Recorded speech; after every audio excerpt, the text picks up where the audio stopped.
Tok Tok. Author Vidya Pradhan, illustrator Reshma War. Hope you enjoyed the story. Tick tock tock tock tock. Raja Petuchan of Sonapur buried his head under the pillow. The butter chicken he had enjoyed a little too much last night was already giving him trouble. Now this awful noise. Do you have to get the palace work done at this hour? He grumbled to Queen Suruchi. But she was snoring peacefully next to him in the king-size bed, dreaming of the next palace festival. Tok tok tok tok. What nonsense, said Petuchan. I am the king and I forbid this tok tok sound. He got up and opened the door, adjusting the royal robes around his ample stomach. The centaurs were looking around nervously. What is this commotion? The king asked his bodyguards angrily. No idea, sir, said the guards, shaking a little bit.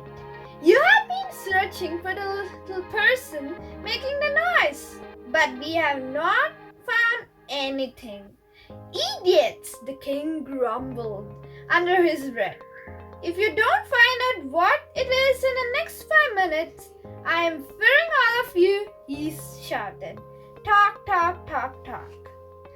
Immediately the guards called Ranveer Singh, the captain of the army. He was 6 feet tall and 3 feet wide, and his long curling mustache threatened everybody. Sir, please help us find what is making the tok tok sound, or we will lose all our jobs, they pleaded with him. Fools, Ranveer Singh muttered. He collected a platoon of soldiers.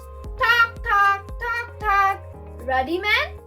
Go find this intruder right now, he ordered.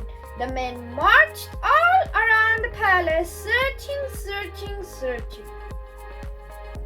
They looked into all the windows, scaring the sleepy children.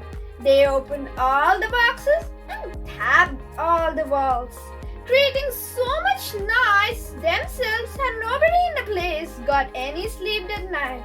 Tok, tok, tok, tok. The next morning, the king overslept and was late to the darbar. His first case was about 2 men who had said they have owned the same cow.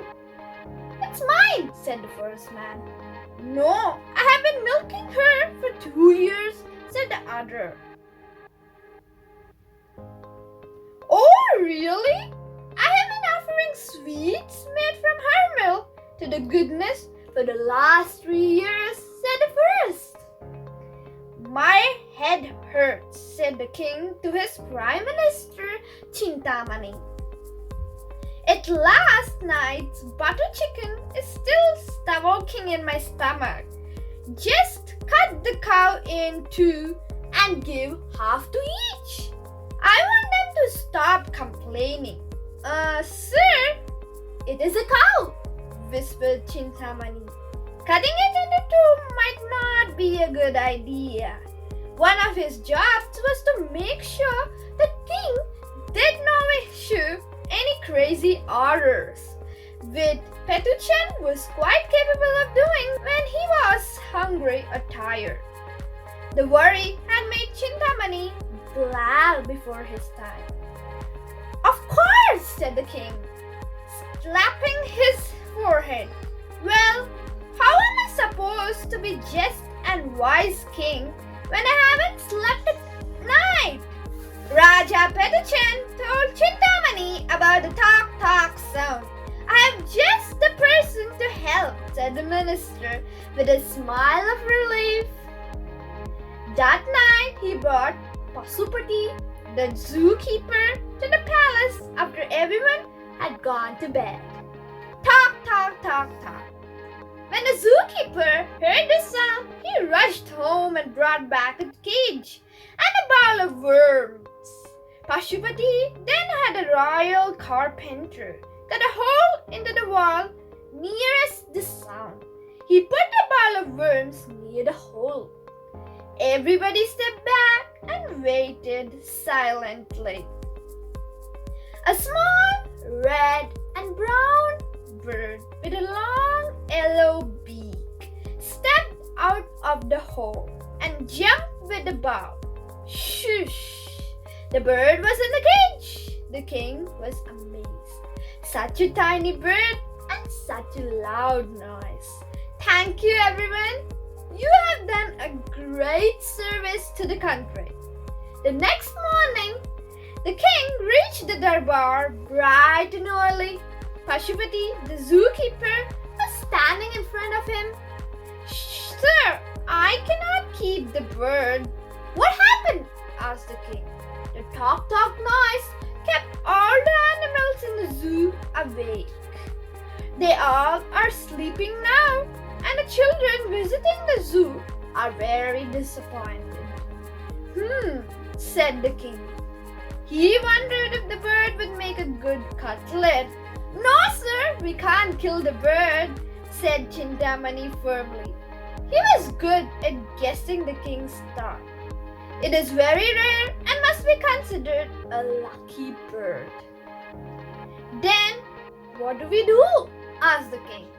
The animals cannot bear the noise, then my citizens certainly cannot. And we cannot have a country full of sleepless people. Another minister stepped forward bravely. Sir, I would be willing to keep the bird. I have a newborn baby boy, and his crying keeps us up at night anyway. No, we need to find a better place, said Chintamani. Aha, he exclaimed. Suddenly, we need to find a place for the Tok Tok bird where nobody must sleep at night. Ah, perfect plan, sir, he said.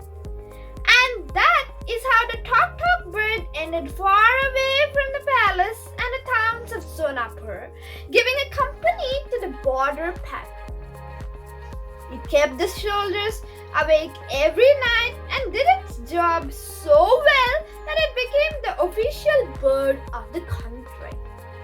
The kingdom's enemies could never get the alert Sonapur soldiers and grumbled that the country should change its name to Jaipur instead.